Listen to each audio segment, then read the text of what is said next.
Hello, this is going to be the flawed reading of Teeming with Microbes, the Organic Gardener's Guide to the Soil Food Web, revised edition by Jeff Lowenfels and Wayne Lewis.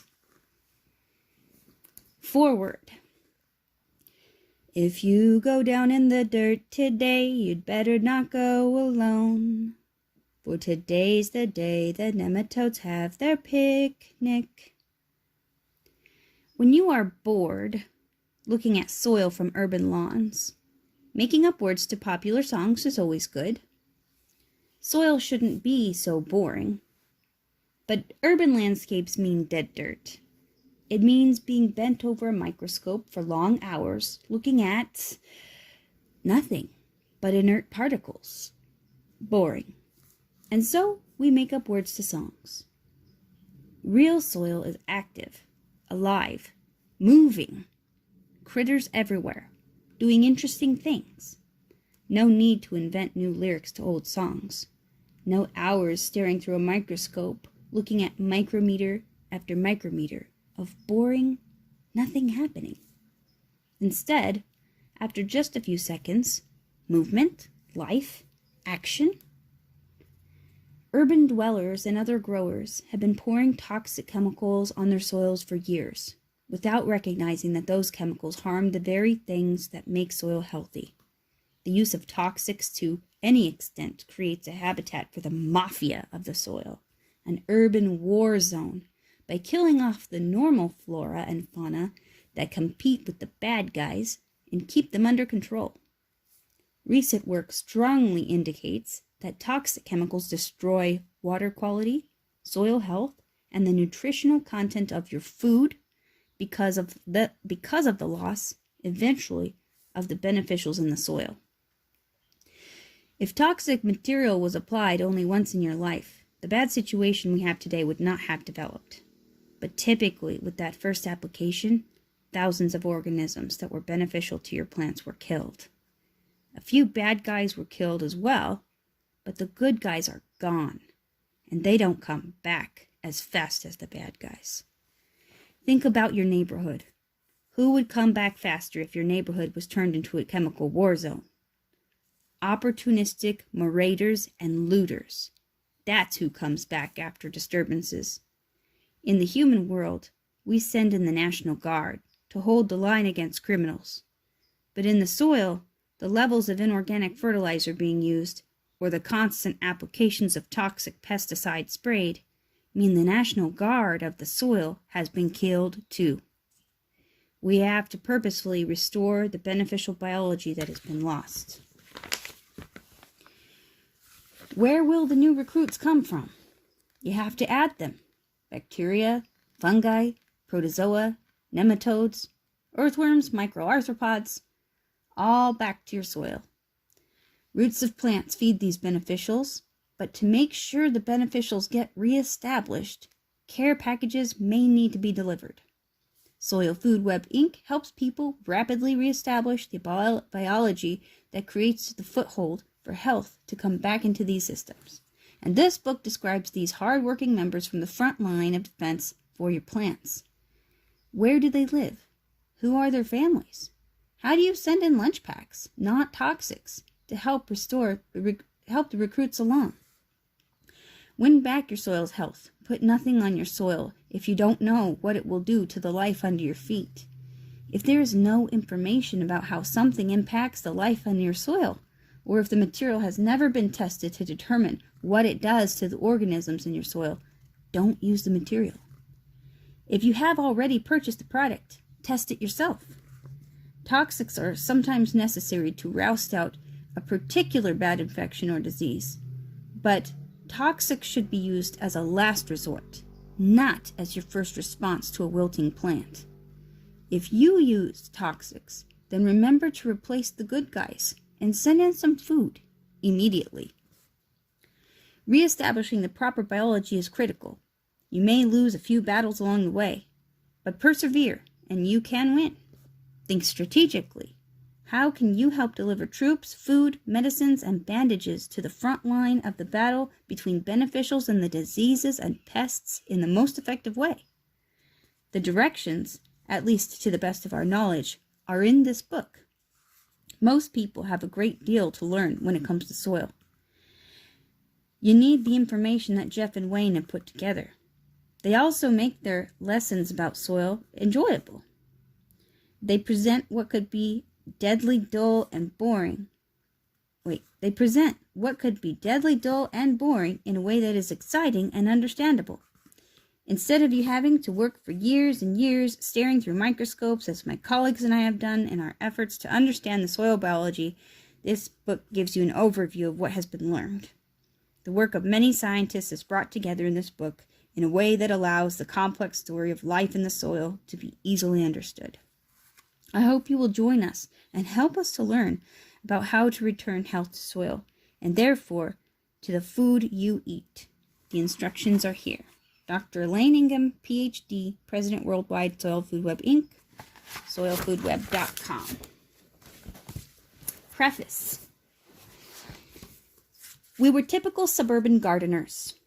Each year at the beginning of the growing season, we carpet bombed our lawns with the mega dose of water-soluble high-nitrogen fertilizer and watered like crazy. Then we strafed the weeds with a popular broadleaf herbicide. Next, we attacked our vegetable gardens and flower beds with a bag or two of commercial fertilizer and leveled them with a rototiller until the soil, the color and texture of finely ground coffee, lay as smooth and level as the Bonneville salt flats. These things we did religiously, as did most of our neighbors. Once was never enough either. We continued to use chemical fertilizers throughout the season as if we were competing in the large vegetable contest at the Alaska State Fair. And at the end of the season, we rototilled again, for some inexplicable reason. When necessary, and it often was, we would suit up into protective clothing, complete with rubber gloves and a face mask, and paint our birches to protect them from invading aphids by using some god-awful smelling stuff that listed ingredients no normal person could pronounce, assuming he or she took the time to read the incredibly small print on the chemicals label. Then we sprayed our spruce trees with something that smelled even worse, something so strong one application lasted not 1, but 2 years. It was a good thing we did protect ourselves, as both the spray products are now off the market, withdrawn as health hazards. Don't misunderstand us.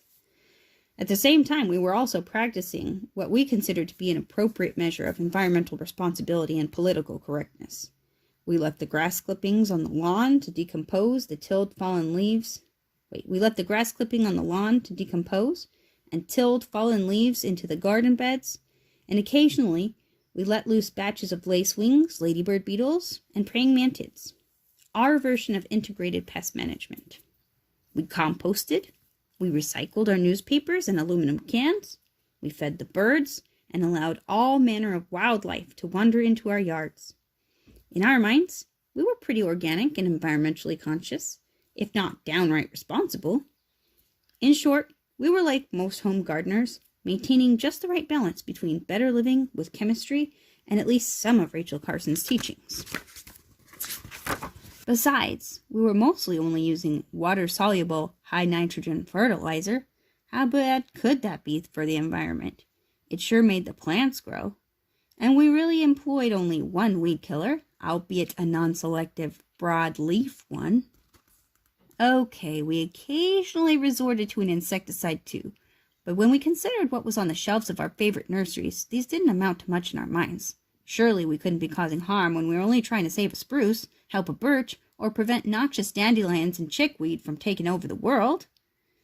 Central to the way we cared for our gardens and yards was a notion shared by tens of millions of other gardeners, and, until you finish this book, perhaps you as well. Nitrogen from an organic source is the same as nitrogen from an inorganic one. Plants really didn't care if their nitrogen and other nutrients came from a blue powder you mix with water or from H manure.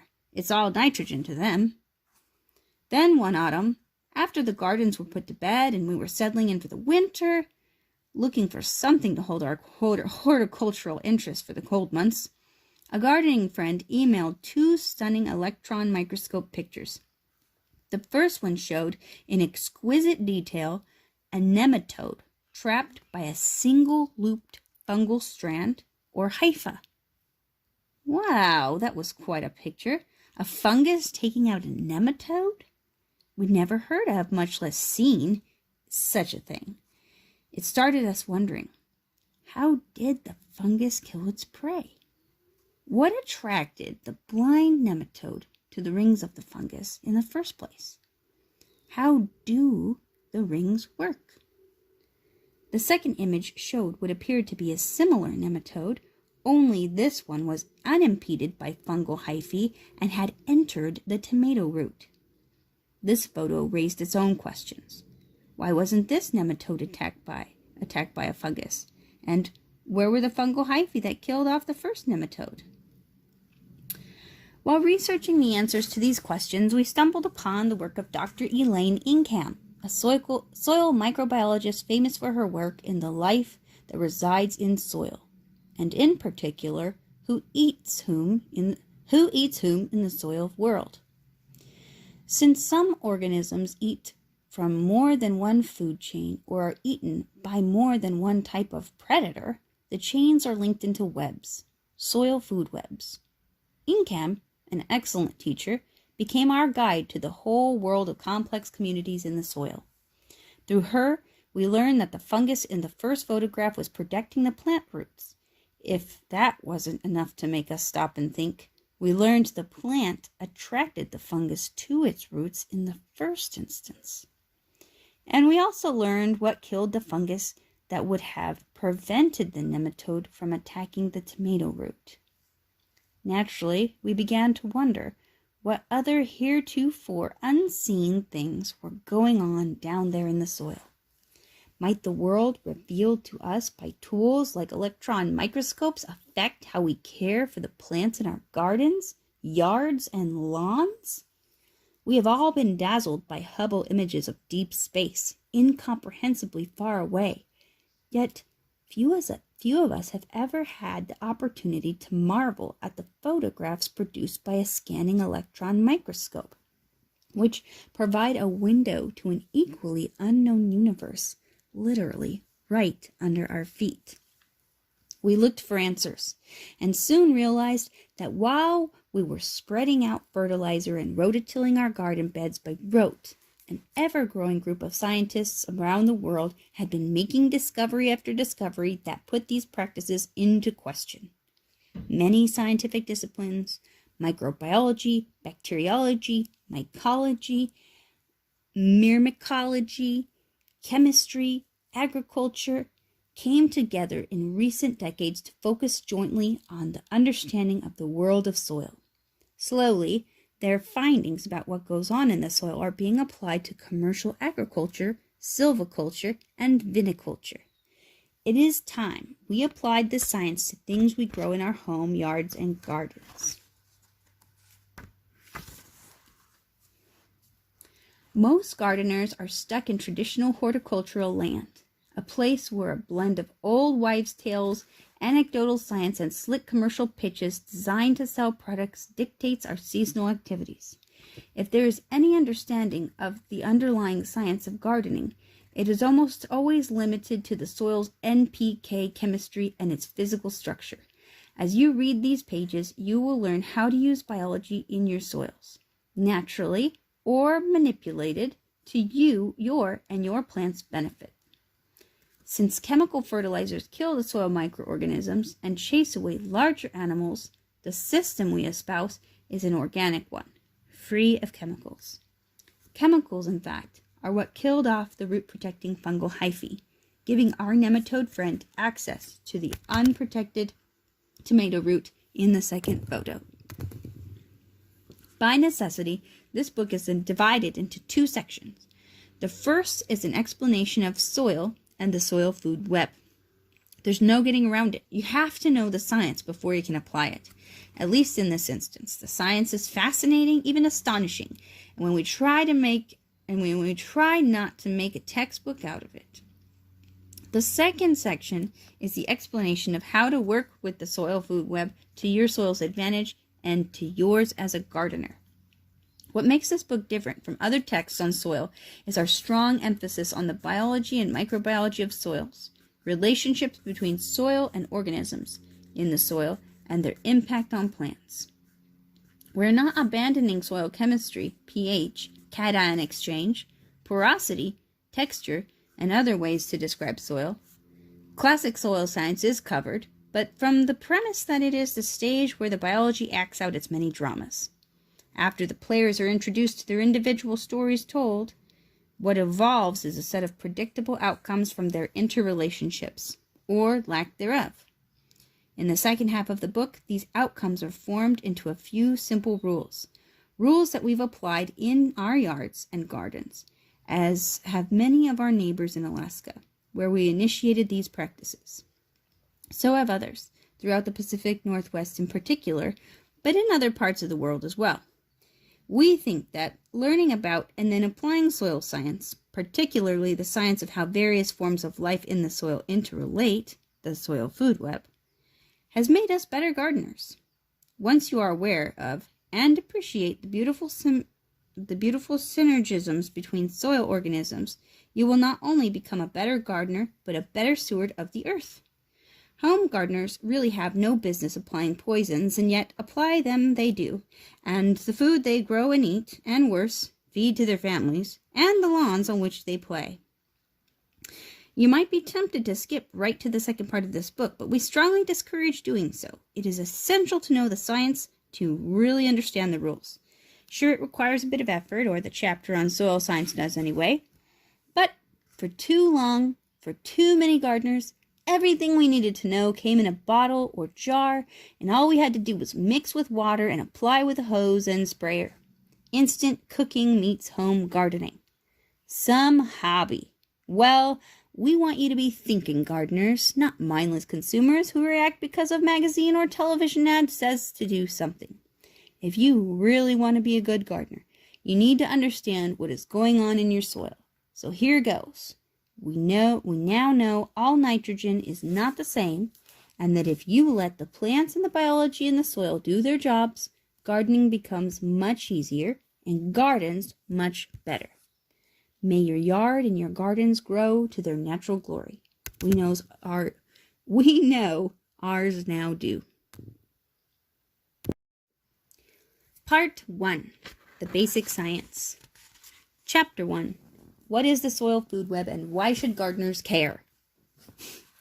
Given its vital importance to our hobby, it is amazing that most of us don't venture beyond the understanding that good soil supports plant life and poor soil doesn't.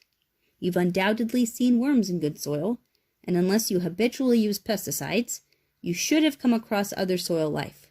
Centipedes, springtails, ant slugs, ladybird beetle larvae, and more. Most of this life is on the surface, in the first 4 inches, 10 centimeters. Some soil microbes have even been discovered living comfortably in an incredible 2 miles beneath the surface. Good soil, however, is not just a few animals. Good soil is absolutely teeming with life, yet seldom does the realization that this is so engender a reaction of satisfaction. In addition to all the living organisms you can see in garden soils, for example, there are up to 50 earthworms in a square foot of good soil, there is a whole world of soil organisms that you cannot see unless you use sophisticated and expensive optics. Only then do the tiny microscopic organisms, bacteria, fungi, protozoa, nematodes, appear, and in numbers that are nothing less than staggering. A mere teaspoon of good garden soil, as measured by microbial geneticists, contain 1 billion invisible bacteria, several yards of equally invisible fungal hyphae, and several thousand protozoa, and a few dozen nematodes. The common denominator of all soil life is that every organism needs energy to survive. While a few bacteria, known as chemosynthesizers, derive energy from sulfur, nitrogen, or even iron compounds, the rest have to eat something containing carbon in order to get energy they need to sustain life. Carbon may come in the form of organic materials supplied by plants, waste products produced by other organisms, or in the bodies of other organisms. The first order of business of all soil life is obtaining carbon to fuel metabolism. It is an eat and be eaten world in and on the soil. Do you remember the children's song about the old lady who accidentally swallowed a fly? Then she swallows a spider to catch the fly, and then a bird to catch the spider, and so on until she eats a horse and dies. If you make a diagram of who was expected to eat whom, starting with the fly and ending with the improbable horse, you would have what is known as a food chain. Most organisms eat more than one kind of prey, though. So if you take a diagram of who eats who in and on the soil, the straight line food chain instead becomes a series of food chains linked and cross-linked to each other, creating a web of food chains, or a soil food web. Each soil environment has a different set of organisms and thus a different soil food web. This is the simple graphical definition of a soil food web, though as you can imagine, this and other diagrams represent complex and highly organized sets of interactions, relationships, and chemical and physical processes. The story each tells, however, is a simple one and always starts with the plant.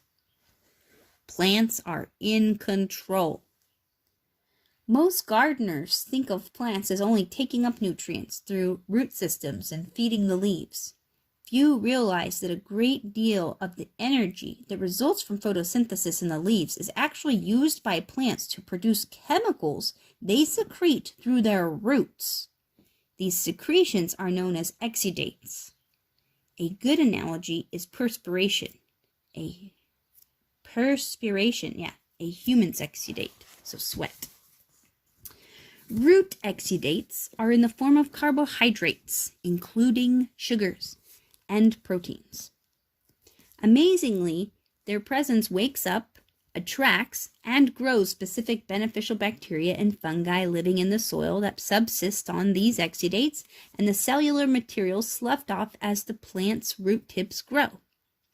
As this secretion of exudates and sloughing off of cells takes place in the rhizosphere, a zone immediately around the roots, extending out about 1/10 of an inch or a couple of millimeters.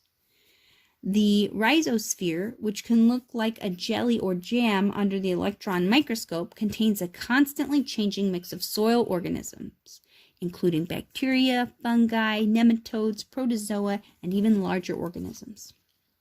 All this life competes for the exudates in the rhizosphere, or its water or mineral content. At the bottom of the soil food web are bacteria and fungi, which are attracted to and consume plant root exudates. In turn, they attract and are eaten by bigger microbes, specifically nematodes and protozoa. Remember the amoeba, paramecia, flagellates, and ciliates you should have studied in biology? They eat bacteria and fungi, primarily for carbon, to fuel their metabolic functions. Anything they don't need is excreted as wastes, which plant roots are readily able to absorb as nutrients. How convenient that this production of plant nutrients takes place right on the rhizosphere, the site of nutrient absorption by the roots. So at the center of any viable soil food web are plants. Plants control the food web for their own benefit, an amazing fact that is too little understood and surely not appreciated by gardeners who are constantly interfering with the nature's system. Studies indicate that individual plants can control the numbers and the different kinds of fungi and bacteria attracted to the rhizosphere by exudates they produce. During different times of the growing season, populations of rhizosphere bacteria and fungi wax and wane, depending on the nutrient needs of the plant and the exudates it produces. Soil bacteria and fungi are like small bags of fertilizer, retaining in their bodies nitrogen and other nutrients they gain from root exudates and other organic matter, such as those sloughed off root tip cells. Carrying on the analogy, soil protozoa and nematodes act as fertilizer spreaders by releasing the nutrients locked up in the bacteria and fungi, the fertilizer bags. The nematodes and protozoa in the soil come along and eat the bacteria and fungi in the rhizosphere. They digest what they need to survive and then excrete the excess carbon and other nutrients as waste. Left to their own devices, then, plants produce exudates that attract fungi and bacteria, and ultimately nematodes and protozoa. Their survival depends on the interplay between these microbes. It is a completely natural system, the very same one that has fueled plants since they evolved. Soil life provides the nutrients needed for plant life, and the plants initiate the fuel the cycle by producing exudates. Soil life creates soil structure. The protozoa and nematodes that feasted on the fungi and bacteria attracted by the plant exudates are in turn eaten by arthropods, animals with segmented bodies, jointed appendages, and a hard outer covering called an exoskeleton. Insects, spiders, even shrimp and lobsters are arthropods. Soil arthropods eat each other and themselves are the food of snakes, birds, moles, and other animals. Simply put, the soil is one big fast food restaurant. In the course of all this eating, members of a soil food web move about in search of prey or protection, and while they do, they have an impact on the soil. Bacteria are so small they need to stick to things, or they will wash away. To attach themselves, they produce a slime, the secondary result of which that individual soil particles are bound together. If the concept is hard to grasp, think of a plaque produced overnight in your mouth, which enables mouth bacteria to stick to your teeth. Fungal hyphae, too, travel through soil particles, sticking to them and binding them together, thread-like, into aggregates. It's like a lasso. Worms, together with insect larvae and moles and other burrowing animals, move through the soil in search of food and protection, creating pathways that allow air and water to enter and leave the soil. Even microscopic fungi can help in this regard. The soil food web, then, in addition to providing nutrients to roots in the rhizosphere, also helps to create soil structure. The activities of its members bind soil particles together, even as they provide for the passage of air and water through the soil. Soil life produces soil nutrients.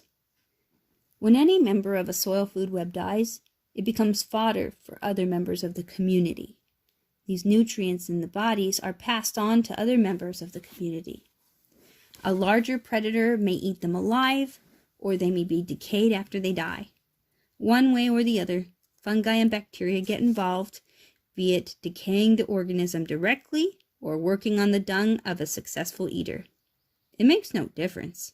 Nutrients are preserved and eventually are retained in the bodies of even the smallest fungi and bacteria. When these are in the rhizosphere, they release nutrients in plant-available forms when they, in turn, are consumed or die. Without this system, most important nutrients would drain from the soil.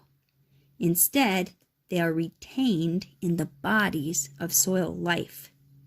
Here is the gardener's truth.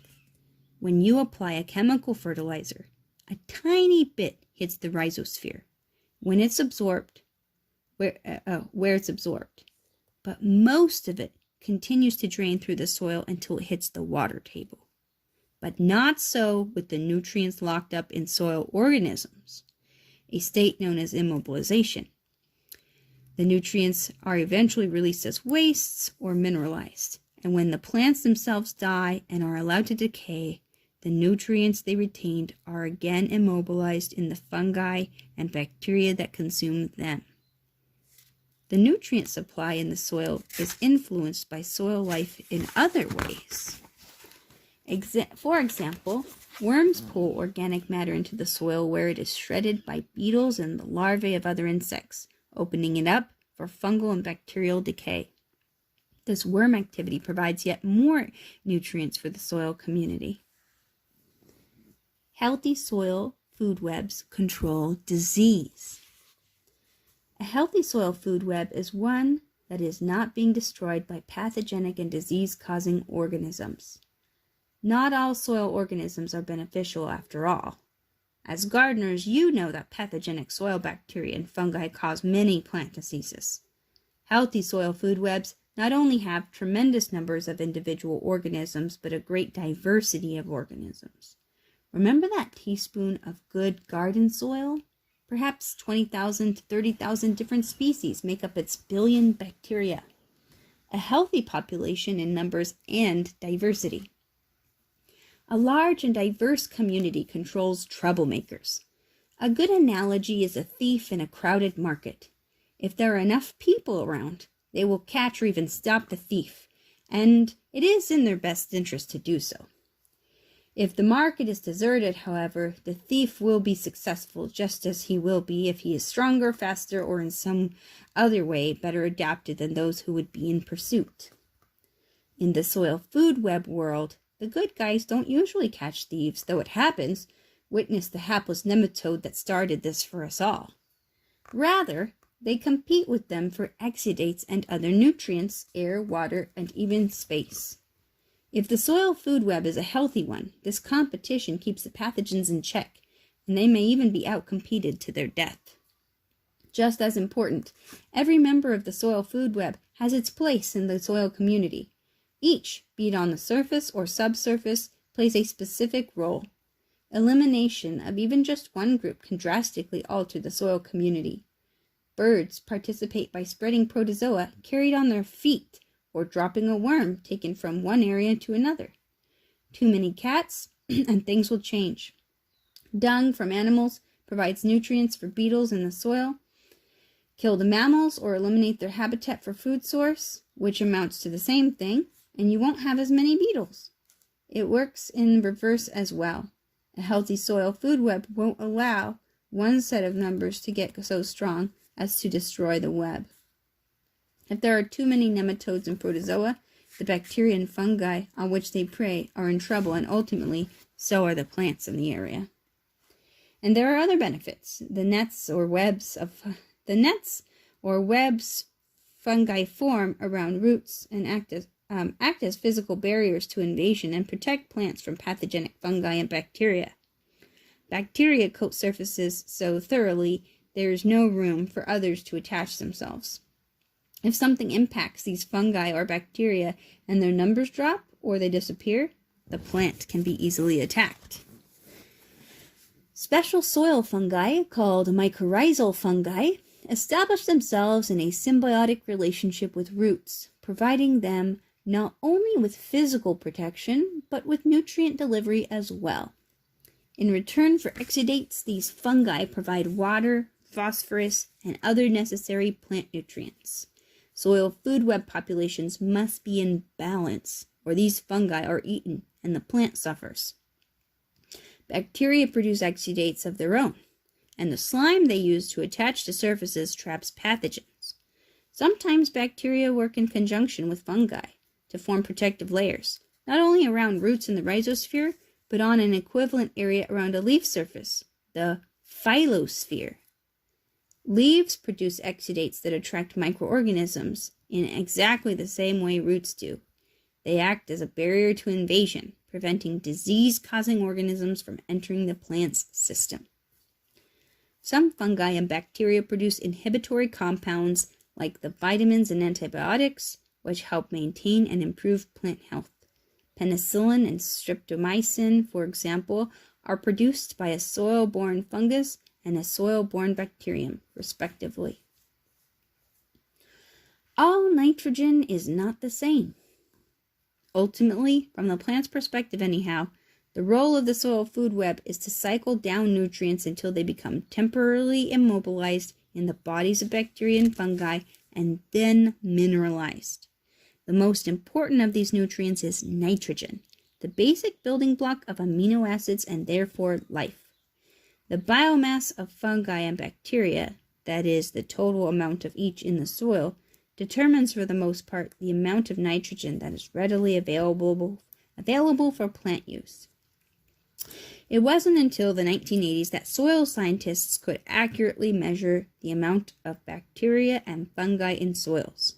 Dr. Lane Ingham at Oregon State University, along with others, started publishing research that showed the ratio of these two organisms in various types of soil. In general, the least disturbed soils, those that supported old-growth timber, had far more fungi than bacteria, while disturbed soils, rototilled soil for example, had far more bacteria than fungi.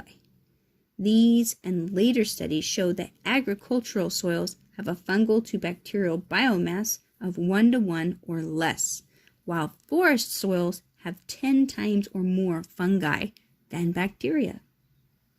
Ingham and her graduate students at OSU also noticed a correlation between plants and their preference for soils that were fungally dominated versus those that were bacterially dominated or neutral. Since the path from bacterial to fungal domination in soils follows a general course of plant succession, it became easy to predict what type of soil particular plants preferred by noting where they came from. In general, perennials, trees, and shrubs prefer fungally dominated soils, while annuals, grasses, and vegetables prefer soils dominated by bacteria. One implication of these findings for the gardener has to do with the nitrogen in bacteria and fungi. Remember that this is what the soil food web means to a plant. When these organisms are eaten, some of the nitrogen is retained by the eater, but much of it is released as a waste in the form of plant-available ammonium. Depending on the soil environment, this can either remain as ammonium or be converted into nitrate by special bacteria. When does this conversion occur? When ammonium is released into soil that are dominated by bacteria. This is because such soils generally have an alkaline pH thanks to bacterial bioslime, which encourages the nitrogen-fixing bacteria to thrive. The acids produced by fungi, as they begin to dominate, lower the pH and greatly reduce the amount of these bacteria. In fungally dominated soils, much of the nitrogen remains in ammonium form. Here is the rub. Chemical fertilizers provide plants with nitrogen, but most do so in the form of nitrates. An understanding of the soil food web makes it clear, however, that plants that prefer fungally dominated soils ultimately won't flourish on a diet of nitrates. Knowing this can make a great deal of difference in the way you manage your gardens and yard. And if you can cause either fungi or bacteria to dominate or provide an equal mix, and you can, just how is explained in part 2, then plants can get the kind of nitrogen they prefer without chemicals and thrive.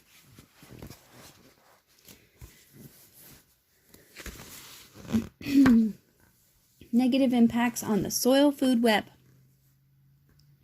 Chemical fertilizers, pesticides, insecticides, and fungicides affect the soil food web, toxic to some members, warding off others, and changing the environment. Important fungal and bacterial relationships don't form when a plant can get free nutrients. When chemically fed, plants bypass the microbial-assisted method of obtaining nutrients, and microbial populations adjust accordingly. Trouble is, you have to keep adding chemical fertilizers and using asides because the right mix and diversity, the very foundation of the soil food web, has been altered. It makes sense that once the bacteria, fungi, nematodes, and protozoa are gone, other members of the food web disappear as well. Earthworms, for example, lacking food and irritated by the synthetic nitrates and soluble nitrogen fertilizers, move out. Since they are major shredders of organic material, their absence is a great loss. Without the activity and diversity of a healthy food web, you not only impact the nutrient system, but all the other things a healthy soil food web brings. Soil structure deteriorates, watering can become problematic, pathogens and pests establish themselves, and worst of all, gardening becomes a lot more work than it needs to be. If the salt-based chemical fertilizers don't kill portions of the soil food web, rototilling will. This gardening rite of spring breaks up fungal hyphae, decimates worms, and rips and crushes arthropods. It destroys soil food structure and eventually saps soil of necessary air. Again, this means more work for you in the end. Air pollution, pesticides, fungicides, herbicides. Kill off important members of the food web community or chase them away. Any chain is only as strong as its weakest link. If there's a gap in the soil food web, the system will break down and stop functioning properly. Healthy soil food webs benefit you and your plants. Why should a gardener be knowledgeable about how soils and soil food webs work? Because then you can manage them so they work for you and your plants. By using techniques that employ soil food web science as you garden, you can at least reduce and at best eliminate the need for fertilizers, herbicides, fungicides, and pesticides, and a lot of accompanying work. You can improve degraded soils, and you can return them to usefulness. Soils will retain nutrients in the bodies of soil food web organisms instead of letting them leach out to God knows where. Your plants will be getting nutrients in the form that each particular plant wants and needs, so they will be less stressed.